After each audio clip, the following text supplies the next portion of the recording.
14,000 कोटी खर्च केलेल्या कोस्टल रोडला तडे गेलेत।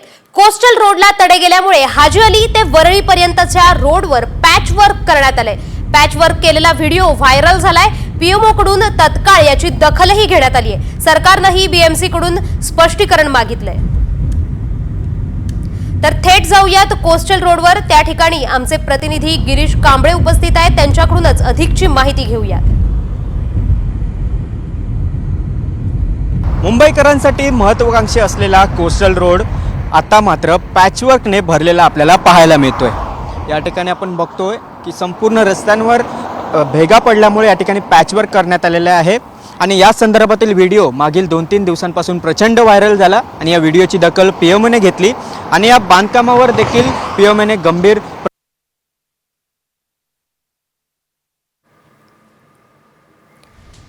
तर पीएमओ कडून तत्काळ दखल याची घेण्यात आली आहे। कोस्टल रोडला तडे गेलेले आहेत आणि हाजी अली पासून वरळी पर्यंतच्या या रोडवर आता पॅचवर्क करण्यात आलेला आहे आणि या पॅचवर्कचा व्हिडिओ आता सध्या व्हायरल होतोय। याचीच एक्सक्लुझिव्ह दृश्य आपण साम टीव्हीवर पाहू शकतोय। कोस्टल रोडला तडे गेल्यामुळे आता त्याचीच पीएमओ कडून तत्काळ दखल घेण्यात आलेली आहे।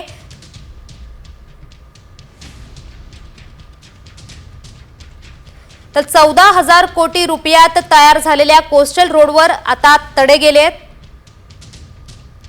हाजी अली आणि वरळी दरम्यानचा भाग प्रभावित झालाय। यामुळे पंतप्रधान कार्यालयाकडून तत्काळ दखल याची घेण्यात आलेली आहे आणि मुख्य सचिवांकडून माहिती मागवण्यात आली आहे। राज्य सरकारनेही बीएमसी कडून स्पष्टीकरण मागितलंय।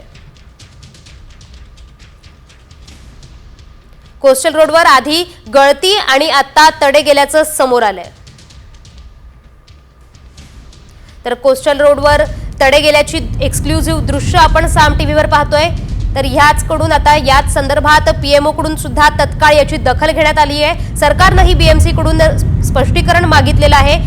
कोस्टल रोडवर आधी गळती झाली होती आणि आता कोस्टल रोडला तडे गेल्याचं समोर येत आहे। तर याच संदर्भात सुप्रिया सुळे यांनी काय प्रतिक्रिया दिली आहे पाहूयात। मला असं वाटतं की त्याची इन्क्वायरी झाली पाहिजे ना। मग महाराष्ट्रात दुर्दैव आहे की एवढं मोठं मॅन्डेट त्यांना मिळालंय की त्यांना वाटतंय की ते कसेही वागू शकतात। हे दुर्दैव आहे की खूप माझा तरी विश्वास होता की देवेंद्रजी नैतिकतेवर त्यांचं सरकार चालवेल। लोकांनी एवढा विश्वास त्यांच्यावर दाखवला, एवढं मोठं मॅन्डेट दिलंय। तर एवढं मोठं मॅन्डेट दिलेलं असताना आज नैतिकता हे सरकार दाखवत नाहीये, हे खूप दुःखजनक आहे। कारण का माझ्या स्वतःच्या देवेंद्रजींकडून खूप अपेक्षा होत्या आणि त्यांच्या कॅबिनेटमध्ये वारंवार भ्रष्टाचार, खून, एक्स्टॉर्शन आणि आता तर शिक्षा, घरकुलावर शिक्षा झालेली आहे।